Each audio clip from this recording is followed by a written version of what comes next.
नाशिक त्र्यंबकेश्वर सिवस कुंभमेळ्यात कोट्यावधी लोक येतील आणि त्यासाठी आपली सर्व तयारी मागच्या अनेक महिन्यांपासून सुरू आहे. 31 ऑक्टोबर 2026ला सिंहस्थ कुंभमेळ्याचं ध्वजारोहण होईल आणि खरं तर त्या दिवसापासूनच सिंहस्थ कुंभमेळा पर्वाला सुरुवात होईल आणि त्यामुळे एकच वर्ष आपल्याकडे आहे आणि म्हणून या ठिकाणी आपल्याला जलद गतीने काम करण्याची आवश्यकता आहे. इथं मॅन पॉवर मशिनरी सगळ्या गोष्टींचा वेग वाढवण्याची आवश्यकता आहे आणि त्याप्रमाणे आपलं काम होत आहे. एरवी कुंभमेळा 13 महिन्यांचा असतो.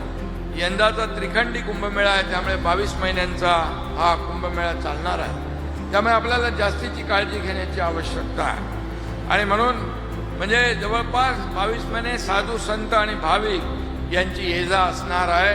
तयार होणाऱ्या सुविधा पुढे पुष्कळ काळ टिकणाऱ्या पद्धतीने अतिशय दर्जेदार या ठिकाणी होतील.